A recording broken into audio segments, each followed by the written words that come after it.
ils se sont intéressés à Madonna et lui ont posé des questions de ce qu'elle pensait sur la carrière de Patrick Hernandez.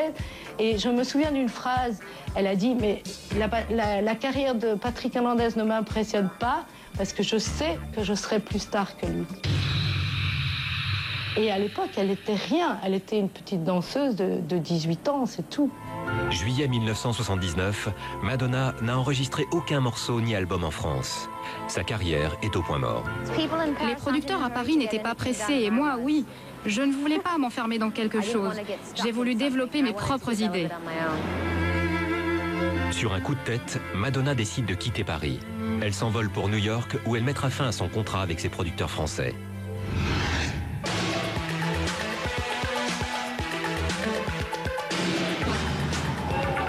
De retour en Amérique, Madonna est déterminée. Désormais, son unique but, c'est de devenir chanteuse. À cette époque, New York est la capitale des nouvelles tendances et elle est au cœur de ce mouvement. Octobre 1982, après 2 ans passés à enregistrer des maquettes et à démarcher des labels, elle sort enfin son premier titre solo, Everybody. L'air du temps. C'est-à-dire que musicalement, qu'est-ce qui se passe à cette époque? La disco est terminée, la disco c'est ringard, il ne faut plus faire ça. Donc elle fait une espèce de pop à tendance club. Pour la première fois, le nom de Madonna apparaît sur une pochette de disque. Et pour mieux comprendre l'origine de ce prénom Madonna, il faut remonter à son enfance. Issue d'une famille d'immigrés italo-canadiens, Louise Veronica Ciccione est née en 1958 dans une cité industrielle près de Détroit. À 5 ans, une terrible nouvelle bouleverse la petite Louise. Sa mère, qui s'appelle Madonna, meurt d'un cancer du sein. 20 ans plus tard, c'est en hommage à sa maman qu'elle choisit comme nom de scène Madonna. La perte de la maman, pour Madonna, c'est quasiment un acte fondateur et de la personne qu'elle va devenir après et qu'elle est devenue, et de l'artiste. Donc elle s'est construite en effet sur une douleur de base, sur un manque de base, mais avec, c'est vrai, cette volonté de croire en elle furieusement et de se dire un jour le monde entier se rendra compte de qui je suis et du talent que j'ai. En juillet 83, Madonna sort son premier album sur le label branché Sire Records, une filiale de Warner Bros. Et elle tourne ce qui va révéler Madonna au grand public. Un titre produit par son petit ami de l'époque, John Jellybean Benitez. Avec Holiday, Madonna signe son premier hit international qui devient le tube de l'été 83. Sa maison de disques organise alors une grande tournée de promotion en Europe. Première étape, la France, avec un passage très remarqué aux Enfants du rock, l'émission culte des années 80.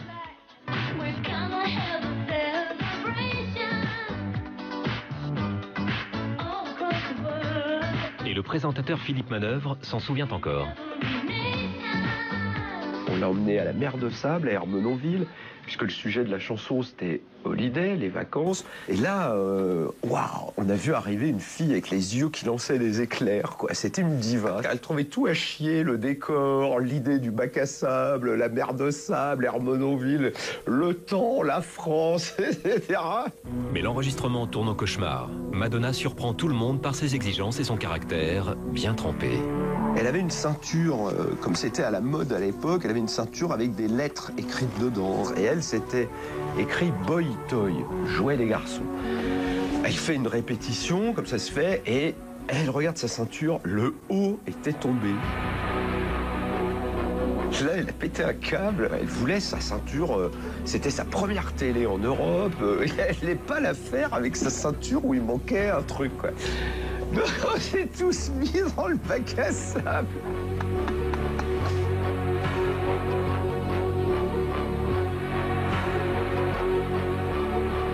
Finalement, on a retrouvé le haut, enfin, en fouillant.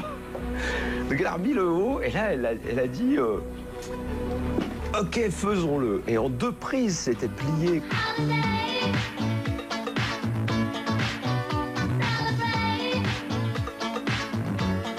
Elle croyait en son putain de disque. Hein. Elle n'était pas venue pour déconner, elle était venue pour le jouer, elle était venue pour breaker les télés, pour passer en radio, elle était venue pour faire carrière. Elle m'a énormément impressionné ce jour-là. Cet épisode chaotique en France ne l'empêche pas d'enchaîner les hits comme Borderline et Lucky Star. Le succès est au rendez-vous. Son premier album s'est écoulé aujourd'hui à 10 millions d'exemplaires.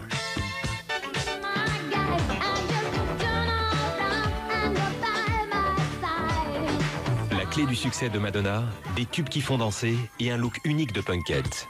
Pour créer cette image qui va devenir le symbole des années 80, elle fait appel à la styliste française la plus en vogue de New York, Marie-Paul. Le look que je lui ai créé, je le décrirais comme un look effervescent, d'un mouvement avec plusieurs directions. Le look punk rock, street punk rock. Voilà, j'aime bien ça.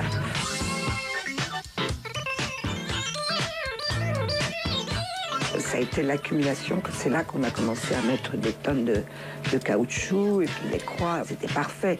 On a été très critiqués. Moi, j'ai même eu le refus d'entrer aux États-Unis à cause des croix aux oreilles.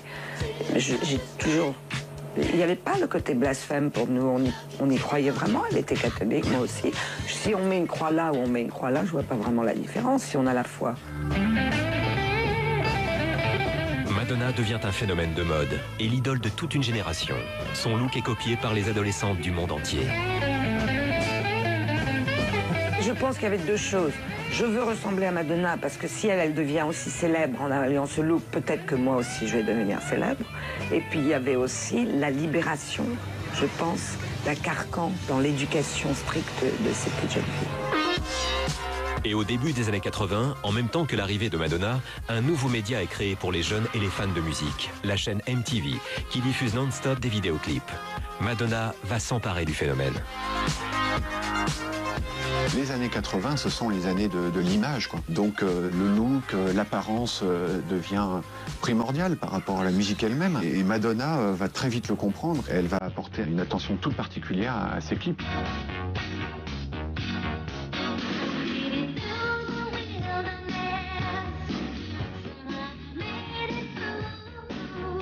En 1984, seulement un an après son premier album, Madonna enregistre Like a Virgin. Toujours en quête de gloire, elle recrute l'un des meilleurs producteurs du moment, Nile Rodgers du groupe Chic, l'homme à qui l'on doit l'album Let's Dance.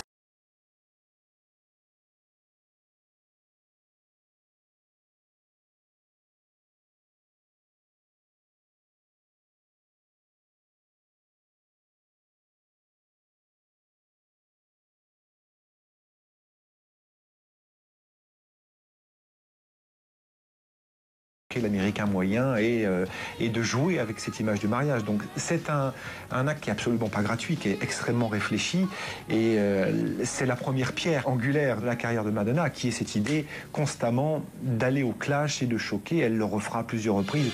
Et Madonna va aller encore plus loin lors de la première cérémonie des MTV Awards, en interprétant une version scandale de Like a Virgin. En robe de mariée, ultra sexy, à sortir un gâteau, à se rouler par terre, à mimer l'orgasme. C'était à l'époque, en 84, c'était les années Reagan, c'était les années extrêmement puritaines. Ça a été un choc terrible. Jouer sur la scène en se roulant par terre, like a virgin, habillée dans une robe de mariée, c'était bon. Les médias se sont précipités. C'est là que j'ai su qu'il y avait le côté choc qui avait joué. Après son show, en coulisses, tout le monde ne parle que de Madonna. Toute la presse s'est précipitée dans la pièce de conférence de presse. Moi, je suivais parce qu'il fallait que j'arrange les vêtements et tout. Après, surtout, je crois qu'on a eu à peine le temps de la poudrer. Et ça a été la conférence de presse. Et j'ai vu, c'était les yeux. Après, on est parti dans la limousine. Il y avait les jeunes filles agglutinées. Et là, je pense qu'elle a compris ce soir-là que c'était instantanément. C'est comme quand vous tombez amoureux du premier coup. Ben là, elle est devenue un peu star du premier coup. Cette performance est un tournant dans sa carrière. L'album Like a Virgin est numéro 1 des ventes aux États-Unis et dans plusieurs pays. Et cette ascension fulgurante va très vite intéresser Hollywood. Pour son premier grand rôle au cinéma, on lui propose de partager l'affiche avec Rosanna Arquette dans la comédie Recherche Suzanne désespérément. Je suis fier de leur remettre ce chèque en guise de remerciement. Merci. Ce qui plaît au réalisateur, c'est son côté naturel, pétillant et impertinent. Madonna croit en elle et en son talent. Sur le tournage du film à New York, elle s'amuse de son nouveau statut d'icône. Vous avez déjà préparé un speech de remerciement pour les Oscars? Oui, ce sera... Merci, je le mérite bien. Et à Manhattan, lors de la première de Recherche Suzanne, elle déclenche une véritable émeute. Vous déclenchez des émeutes comme ça chaque jour? Ça doit être de la folie. Non, Dieu merci. Admirez la robe de Madonna ce soir.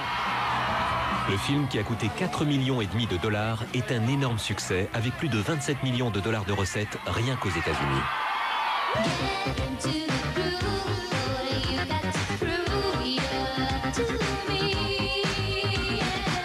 Elle a sans doute jamais été meilleure là en tant que comédienne, parce que voilà, elle joue Madonna, elle joue une espèce de punkette funky, extrêmement libérée, avec un parler très cru, très brut, qui s'éclate en boîte.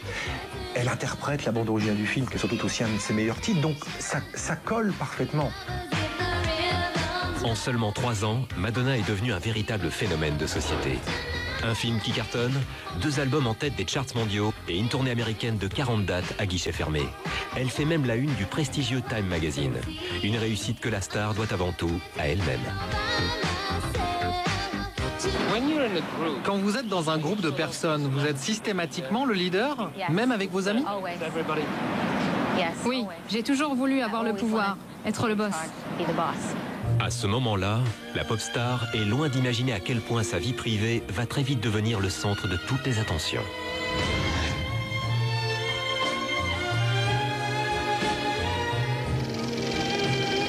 She's fantastic. I knew she'd be a star. She could be great. She could be a major star. She is a star, George. The biggest star in the universe right now as we speak. Janvier 1985, Material Girl. Madonna rend hommage à son idole Marilyn Monroe dans un remake des Hommes préfèrent les blondes. Sur le tournage du clip, elle rencontre l'un des acteurs les plus en vue d'Hollywood, Sean Penn. C'est le début d'un amour passionnel. C'était un couple glamour, les deux étaient ultra célèbres. La rencontre Sean Penn-Madonna, c'est la rencontre de 2 tempéraments quand même. Ce sont 2 forts caractères. C'est à la fois 2 mondes qui pourraient être opposés, en effet, avec une gauche et une famille très intellectuelle installée à Hollywood, avec un acteur, en effet, qui est dans des films importants, et une artiste qui paraît assez frivole, mais qui est une superstar. À chacune de leurs sorties publiques, Sean Penn et Madonna sont harcelés par les médias. Et parfois, entre l'acteur et les paparazzi, ça clash.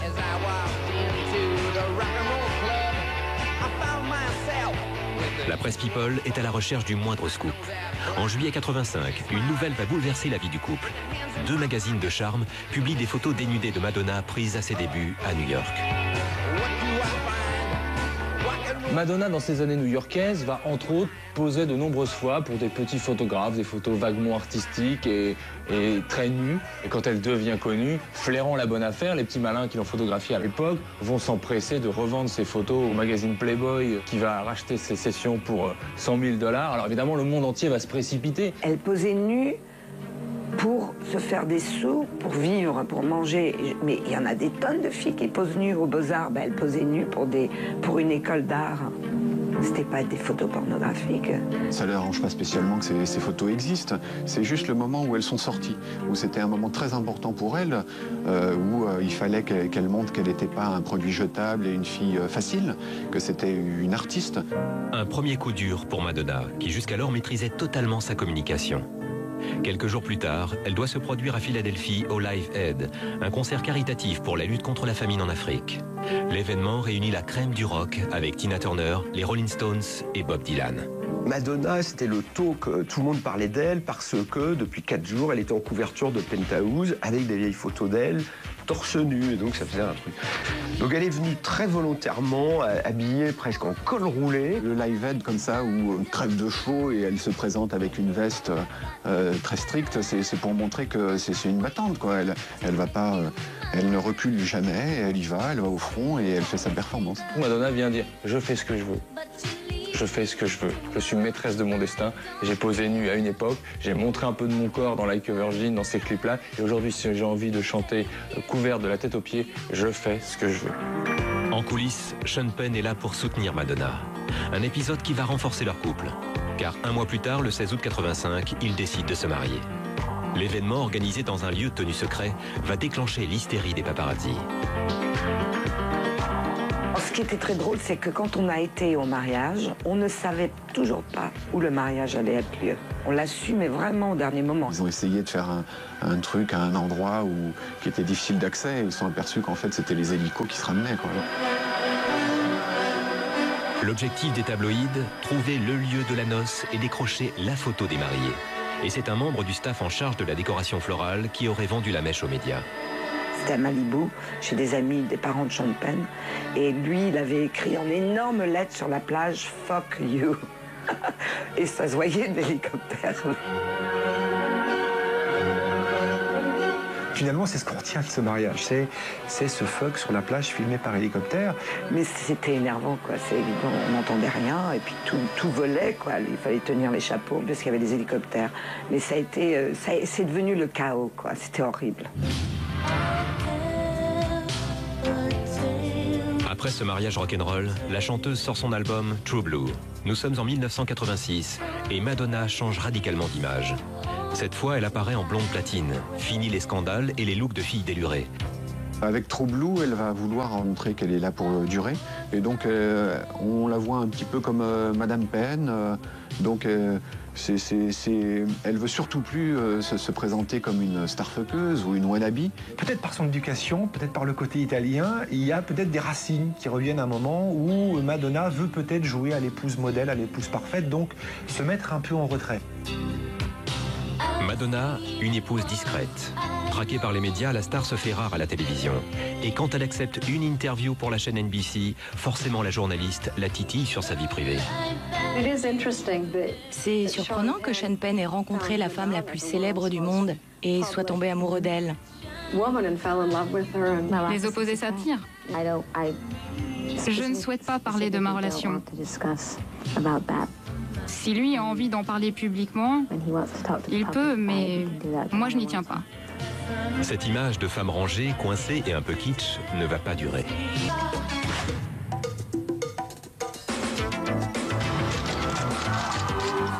En 1987, Madonna se lance dans sa première tournée mondiale, le Who's That Girl Tour, qui passe par l'Europe, l'Amérique du Nord et le Japon, où l'on assiste à des scènes de trance.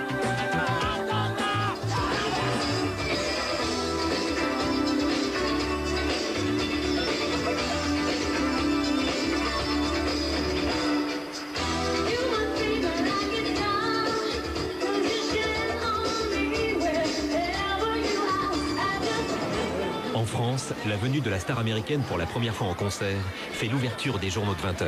Dès son arrivée à Paris, Madonna est assaillie par la presse. Depuis plusieurs jours, tous les médias français sont atteints de madonnite. Tous les journaux télévisés à l'époque ne parlaient que de cet événement. C'était l'artiste qui vendait le plus de disques en France.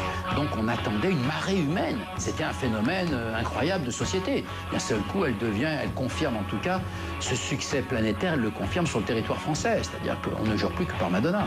L'un des producteurs du concert parisien s'appelle Jean-Claude Camus. Pour lui, la tâche est rude, car la tournée de Madonna est une énorme machine. Sa mission, trouver en région parisienne un lieu à la mesure de la star.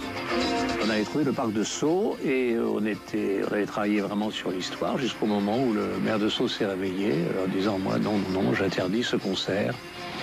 Alors là, on avait déjà pas mal de billets qui étaient vendus, ça commençait à être angoissant. Le méga show de Madonna prend alors une tournure politique. Le dossier atterrit sur le bureau de Matignon. C'est le Premier ministre de l'époque en personne qui va débloquer la situation. Jacques Chirac, qui à l'époque était maire de Paris, mais aussi Premier ministre, nous a reçus, il faut bien le dire, à bras ouverts, qui a donné immédiatement son feu vert sur le sujet. Il ne voulait pas que la France passe à côté de la venue de Madonna, qui était en pleine vogue dans le monde entier. La veille du concert, Jacques Chirac met les petits plats dans les grands. Il reçoit la chanteuse dans les salons de l'Hôtel de Ville de Paris. Madonna remet un chèque de 500 000 francs à Lynn Renault pour la recherche contre le sida. Merci Madonna. Je vous remets cet énorme chèque. La rencontre Madonna-Chirac est une opération de communication bien orchestrée. De tout cœur, je voudrais remercier Madonna. Parce que c'est vraiment chic, c'est vraiment sympa de sa part de faire un geste pareil, c'est très symbolique. Chirac a des visées électorales, il aimerait bien devenir président de la République et pour cela, peut-être que le vote de la jeunesse sera important. Donc vraiment, il a tout fait pour médiatiser sa rencontre avec elle. Peut-être qu'à ce moment-là, ses fans verraient Chirac d'un autre œil qu'un homme de droite un peu chiant. Le Le 29 août 1987, le parc de Sceaux est transformé en gigantesque piste de danse. Sur place, un raz-de-marée. 130 000 personnes sont venues applaudir la Madone. C'est la première fois qu'un concert réunit autant de fans en France. Vous êtes prêts? Excusez-moi. Je suis chaude et prête aussi. Je crois qu'à l'époque, elle était au sommet de sa forme, quoi. Elle proposait un spectacle délirant, qui était rival du bas de tour de Michael Jackson. Hein. C'était vraiment les deux, quoi.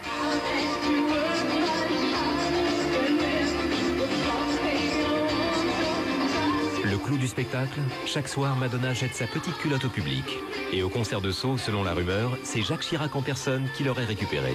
Je crois que c'est un peu un délire de médias. Ça a dû être lancé quelque part, ou par les Guignols, ou par je ne sais quoi, et tout, et ça a été repris de partout. Mais non, c'est absolument faux. Jacques Chirac n'était pas là. Après cette tournée mondiale, Madonna disparaît pendant presque 2 ans. Son mariage avec Sean Penn tourne au fiasco. La presse pointe du doigt les violences conjugales dont elle serait victime. En janvier 1989, elle demande le divorce. Mais en coulisses, elle prépare son grand retour qui changera à jamais l'histoire de la musique et du marketing.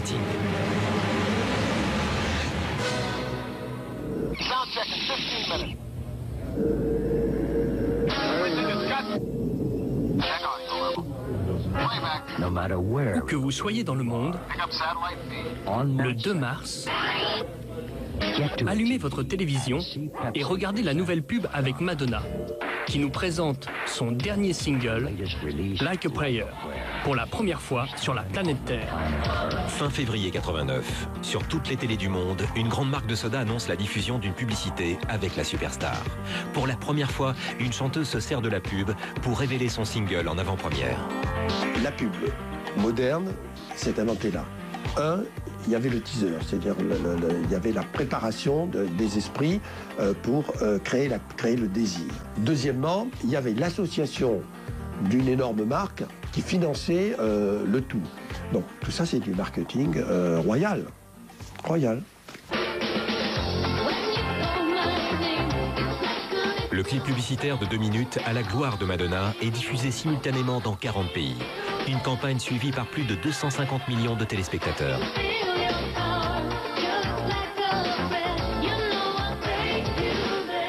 Elle a vu avant tout le monde qu'il y avait un médium qui pouvait l'aider dans sa conquête et sa mainmise sur le monde pop, c'est la pub. Pour elle, c'est un moyen de lancer son nouveau single.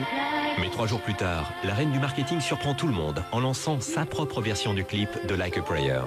La marque de soda et le public découvrent une autre Madonna, beaucoup moins soft que dans la publicité.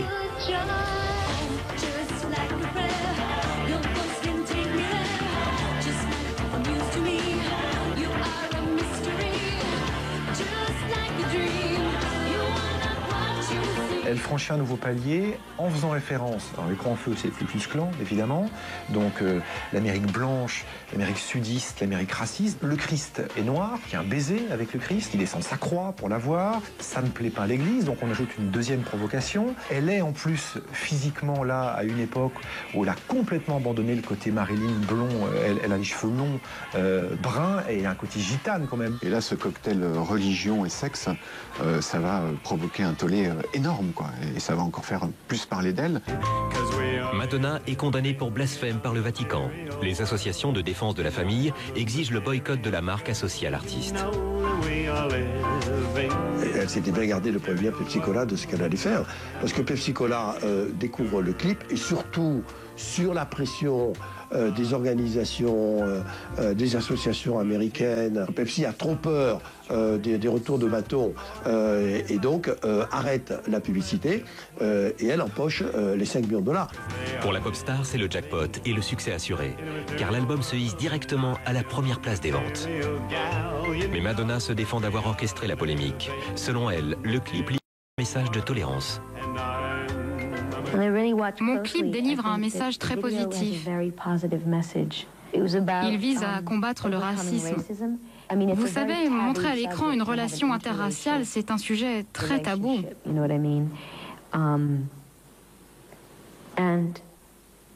Je voulais aussi montrer cette joie qui se dégage dans une église. Je soulève de nombreuses questions et c'est ça qui a fait peur aux gens.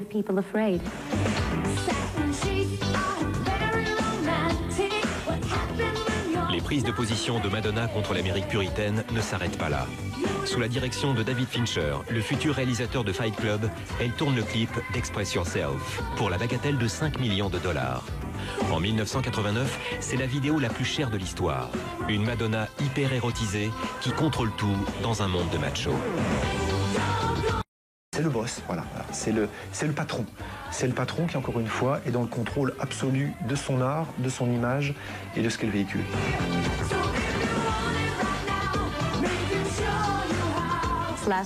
Pour le clip d'Express Yourself, j'ai tout supervisé. La construction du décor, les costumes des figurants. J'ai organisé des réunions avec les maquilleurs, les coiffeurs, le réalisateur, toute l'équipe. J'ai fait le casting, j'ai cherché moi-même le chat. J'ai veillé à chaque détail. Avec ce clip, la diva veut montrer au monde entier qu'elle n'est pas qu'une icône provoque, mais aussi une businesswoman qui dirige sa carrière d'une main de fer. À ses débuts, Madonna, elle avait quand même un côté produit mainstream. Mais elle a quand même su entretenir le sens de la provocation. Et là, avec ce clip, elle va vraiment asseoir quand même une position de femme rebelle et qui fait un peu ce qu'il veut et qui peut faire évoluer les mentalités. En 1990, Madonna est au sommet de sa carrière. Elle se lance dans la tournée Blonde Ambition Tour, qui passe 3 soirs à Bercy. Pour ce spectacle, elle fait appel à Jean-Paul Gaultier. Le jeune couturier extravagant signe tous ses costumes de scène, et notamment ce bustier devenu culte. Le Blonde Ambition Tour, il y a déjà dans l'intitulé le côté ambition, c'est-à-dire l'ambition, elle veut tout, elle veut conquête mondiale, elle veut à la fois le scandale et être applaudie. La caravane Madonna passe partout dans le monde. Elle est hissée au rang d'icône par Jean-Paul Gaultier qui la déshabille. On se rappelle par exemple de David Bowie en Ziggy Stardust avec les cheveux orange, et elle, Ambition Tour, on se rappellera toujours de la robe Jean-Paul Gaultier avec les seins comme ça pointus, le bustier et tout ça. Là, elle entre vraiment dans une dimension iconesque. Le Blonde Ambition Tour, une tournée marathon de 57 dates en seulement 4 mois. Un show réglé au millimètre.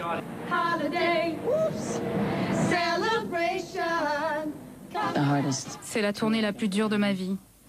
Beaucoup de dates très proches, peu de jours de repos.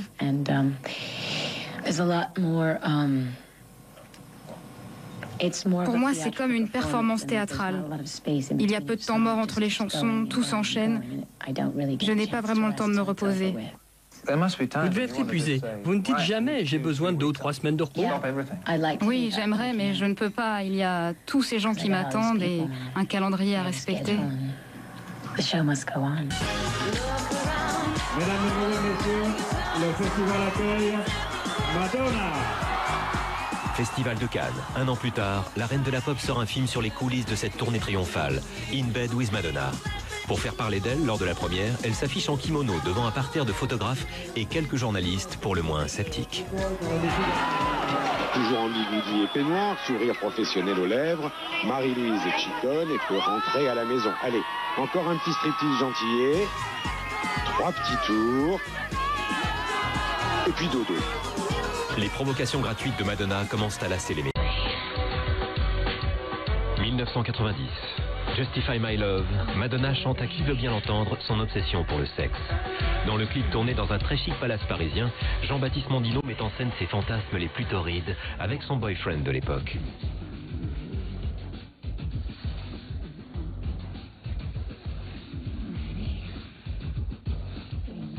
La vidéo est censurée par MTV. Pour la première fois, la chaîne qui a lancé Madonna ne soutient pas la star.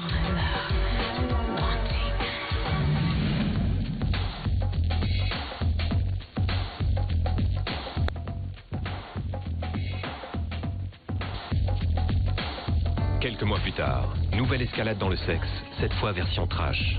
La diva sort simultanément un disque Erotica et un livre classé X, Sexe.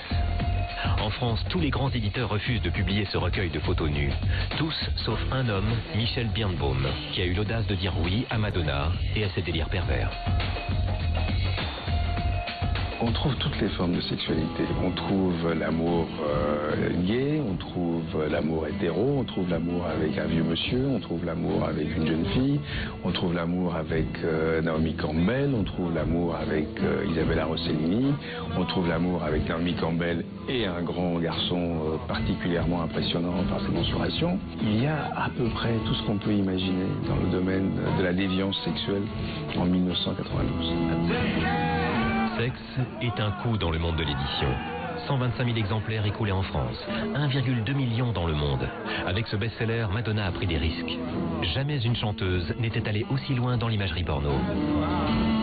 Elle est d'une sincérité absolue quand elle fait les choses, et quand il s'agissait de faire du stop toute nue au bord d'une autoroute à Los Angeles sans service de protection aucun, parce que l'urgence dans laquelle le livre s'est fait ne permettait pas du tout une grande organisation, personne n'avait le courage, les couilles de le faire comme elle a pu le faire. Pour le lancement du livre, elle intervient en direct dans 7 sur 7, le grand rendez-vous politique d'Anne Sinclair. Tout un symbole. Madonna, la grande prêtresse du sexe sans tabou, s'affiche avec un look surprenant.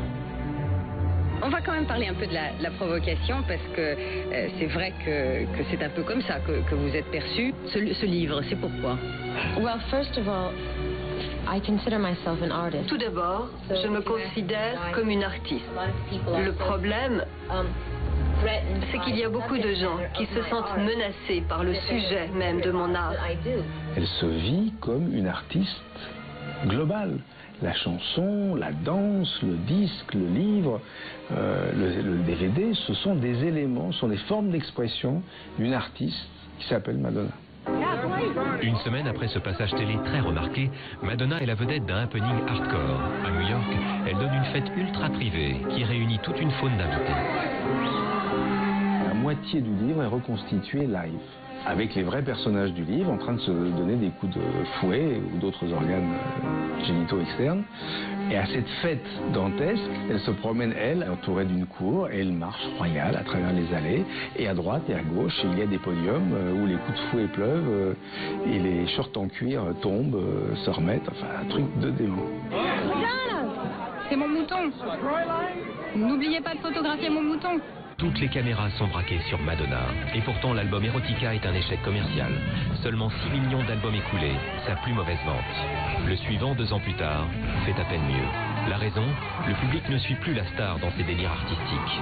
Désormais, la chanteuse est plus connue pour ses frasques que pour sa musique.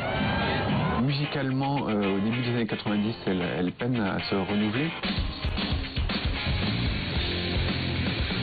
Les rebelles, à l'époque, en 94, c'était Nirvana, quoi. C'était le grunge, un punk rock dur qui parlait vraiment à la nouvelle jeunesse américaine, assez désespérée, c'était la crise et tout ça. Et elle passe vraiment pour une artiste vendue au business. Absolutely no regrets. Madonna va passer pour un produit clinquant et has-been, quoi, en 94. Dans les années 90, le public boude la star et la presse s'interroge. Madonna est-elle finie ? 1996 est pourtant l'année de la rédemption. Et c'est au cinéma qu'elle va d'abord tenter de casser son image de scandaleuse. J'ai l'impression de rêver. La même année, elle devient maman pour la première fois. À l'aube de ses 40 ans, la star est transformée par la naissance de sa fille Lourdes et par son engagement au sein d'un mouvement religieux à la mode, la Kabbale. Résultat, son album suivant révèle une Madonna mystique et plus mature.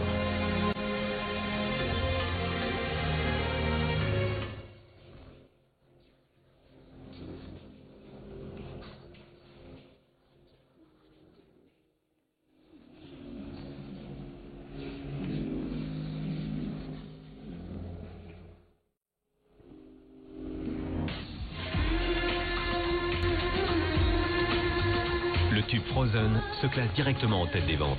Mais c'est surtout avec le morceau Ray of Light que le public retrouve la Madone des années 80. Dans le clip, elle n'hésite pas à mouiller le maillot et à revenir à ce qu'elle sait faire de mieux, la musique de club. Madonna. Are you my driver?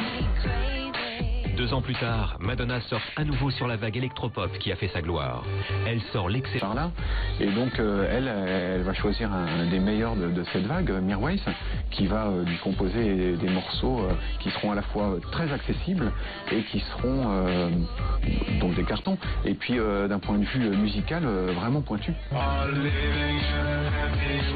Et ce producteur français, Mirwais, va signer l'un des plus gros cartons de sa carrière. Ses vies privées, en décembre 2000, la chanteuse se marie dans un château en Écosse avec le réalisateur britannique Guy Ritchie, qui lui donne un deuxième enfant, Rocco. Madonna décide de quitter son Amérique natale pour partir vivre en Angleterre. Le début d'une longue croisade contre l'Amérique puritaine de George Bush. Pour une révolutionnaire, elle va penser avec American Life qu'elle est là pour délivrer un message très fort et que c'est une grande... Pourquoi il faut voter contre et pourquoi finalement il va être battu? Et elle se plante sur les 3 tableaux, parce que d'abord le message est très très violent.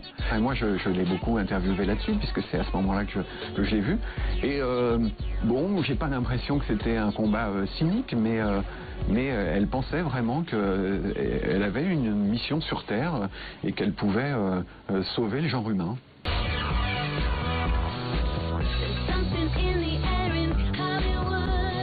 Madonna rectifie alors le tir avec le single suivant, Hollywood. Elle laisse son treillis et ses Rangers au placard et joue à fond le côté glamour. Mais il est trop tard. Avec l'épisode d'American Life, son mythe est écorné. 3 ans plus tard, elle va une nouvelle fois se mettre à dos l'Amérique.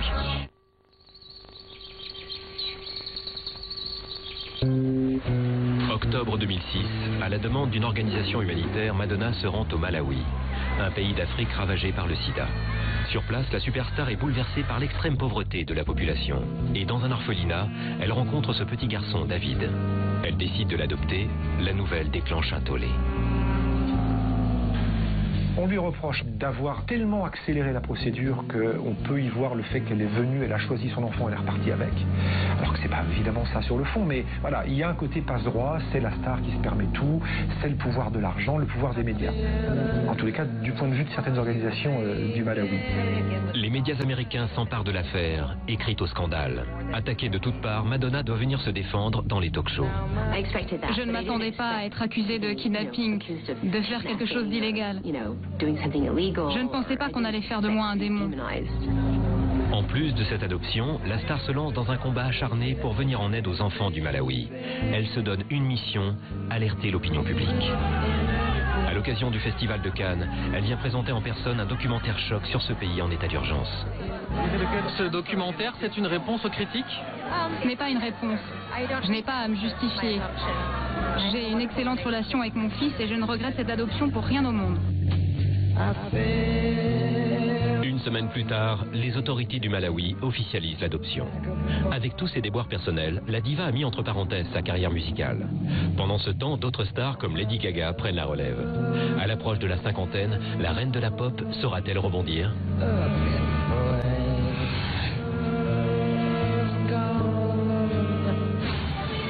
En 2008, nouveau virage musical. Madonna surfe sur la vague R&B et hip-hop qui cartonne auprès des jeunes.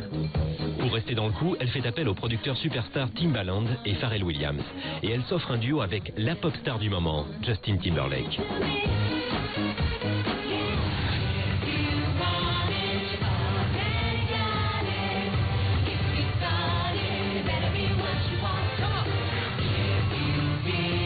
Avec toutes ces collaborations prestigieuses, la chanteuse semble courir après les tendances au lieu de les précéder comme elle l'a toujours fait. Résultat, le disque ne décolle pas. Hard Candy, là où elle se met à collaborer avec Justin Timberlake et puis Timbaland et tout ça, elle est quand même un peu à la traîne parce qu'il y en a déjà beaucoup qui ont fait ça avant elle. Aujourd'hui, elle donne l'impression de quand même de commencer à courir après le score. Elle va plus chercher des gens inconnus qu'elle va mettre en lumière, comme c'était le cas avec Mirwais. Elle va chercher déjà des gens bien établis. On a l'impression qu'elle essaye quand même de se raccrocher à l'époque, une époque qui est en train un petit peu de la dépasser.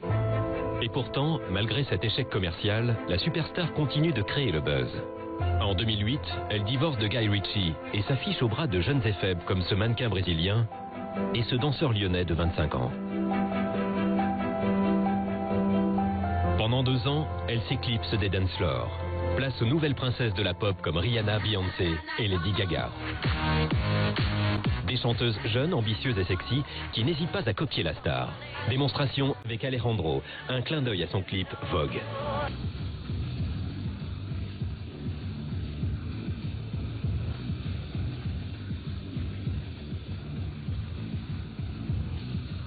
Mais en secret, Madonna prépare sa riposte.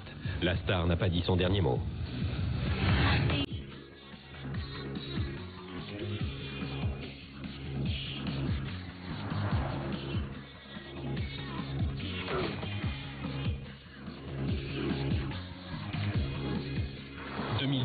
est l'année de son grand comeback. L'enjeu est de taille. La chanteuse veut reconquérir ses fans des années 80 et séduire le jeune public. Pour le premier extrait de son album MDNA, elle revient à la pop et à la dance music qui ont fait son succès. Et elle recrute un producteur français à la mode, Martin Solveig. J'ai vraiment bien aimé la prise d'avant, mais tu dois changer la dernière partie parce qu'on a modifié les paroles. Oui, à partir du mot drink. Sur cet album, elle invite des pop stars en vogue, comme Maya ici en studio à New York. Tu fais ça dans mon dos? Oui. Coupé. Le single se classe en tête des ventes dans le monde entier et le clip est visionné 25 millions de fois sur Internet. Mais c'est sur scène que Madonna va frapper fort. Le 5 février 2012, elle chante à la mi-temps du Super Bowl, le plus grand événement sportif des États-Unis. Un show suivi par plus de 120 millions de téléspectateurs américains. C'est vrai qu'en 25 ans de scène, je n'ai jamais travaillé aussi dur. Je n'ai jamais été autant flippée. J'ai peaufiné chaque détail. Ça m'a rendu dingue. Je voulais juste faire le show le plus spectaculaire du Super Bowl. Le lendemain, elle annonce les dates de sa tournée mondiale. Les billets s'arrachent. La machine Madonna est une nouvelle fois lancée. À 53 ans, la star planétaire n'a plus rien à prouver. Sauf peut-être au cinéma. Son vœu le plus cher, être reconnue à Hollywood en tant que réalisatrice. Parallèlement à son album, elle sort un deuxième long métrage, W.E., qu'elle a entièrement supervisé. L'accueil des critiques est mitigé, mais qu'importe, sur les tapis rouges du monde entier, Madonna assure le show.